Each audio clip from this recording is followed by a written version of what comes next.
If 365 Days hooked you with its mix of wealth, danger, and seduction, there is an entire corner of cinema that pushes those themes into even darker psychological territory. While the story of Massimo Torricelli and Laura Beale relies on fantasy power dynamics, the films in this list explore what happens when obsession, control, and desire start to fracture reality. These movies do not simply portray romance. They examine manipulation, identity, and the dangerous psychology that can grow inside intimate relationships. Some belong to the classic erotic thriller tradition, while others are slow-burn psychological studies. But they all share one element: relationships where power constantly shifts and where attraction can easily become destruction. Pleasure or Pain, 2013. Directed by Zalman King, the filmmaker known for sensual dramas like 9.5 Weeks, Pleasure or Pain continues his fascination with the intersection of wealth, eroticism, and control.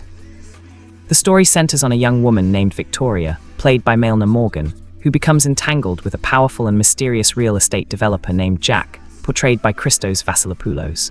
Jack introduces Victoria to an elite world of parties, luxury travel, and secretive encounters where boundaries are intentionally pushed. What separates this film from the fantasy tone of 365 Days is its dreamlike and disorienting style. Zalman King constructs scenes almost like visual hallucinations, emphasizing mood over conventional storytelling. Victoria's relationship with Jack is less about romance and more about psychological transformation.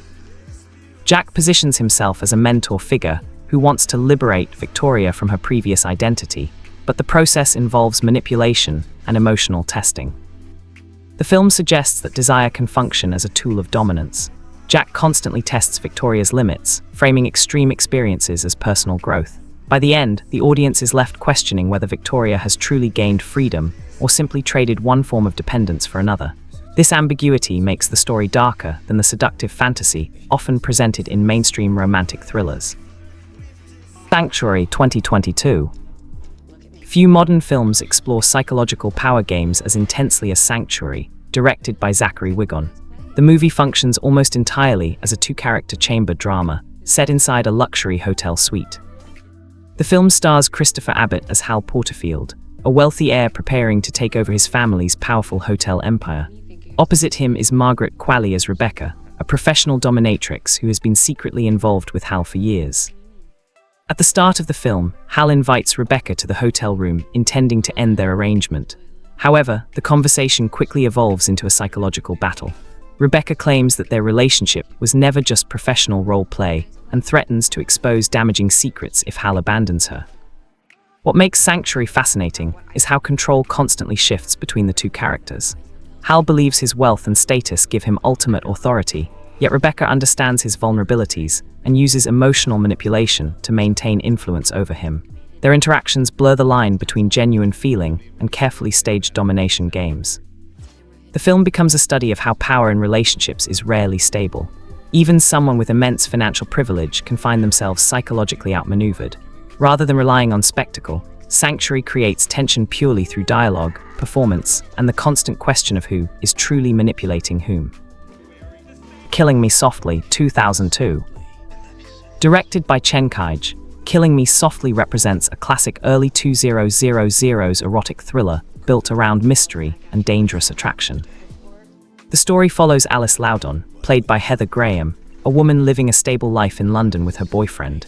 Everything changes when she meets Adam Tallis, portrayed by Joseph Fiennes, a charismatic mountaineer known for conquering some of the world's most dangerous peaks. Alice becomes consumed by the relationship and quickly abandons her previous life to marry Adam. However, after moving into his remote mountain home, she begins uncovering disturbing clues about his past.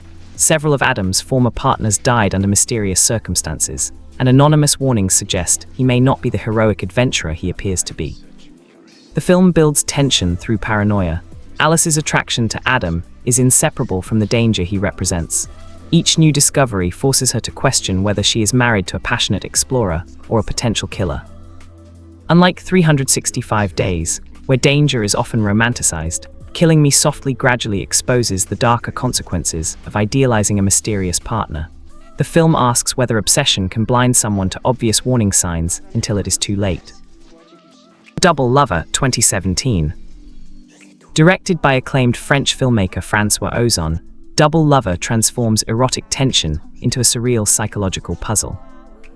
The story centers on Claire, played by Maureen Vax, a young woman who begins therapy with psychiatrist Paul Mayer, portrayed by Jeremy Renner.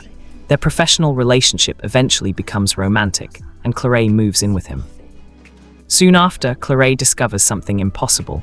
Paul appears to have an identical twin brother named Louis, who is also a therapist but possesses a far more aggressive and domineering personality. Drawn to Louis despite the danger, Claire begins seeing him secretly. Ozon uses mirrors, reflections, and symmetrical imagery to emphasize the theme of dual identity. The film gradually suggests that the twin brothers may represent two sides of the same psyche, one controlled and compassionate, the other manipulative and violent. As Claire becomes entangled with both men, the narrative explores how desire can fracture perception itself. The audience is never completely sure whether the twin truly exists or whether the story reflects Claire's psychological instability. In contrast to straightforward romantic thrillers, Double Lover turns seduction into a surreal investigation of identity and mental projection. The Duke of Burgundy, 2014.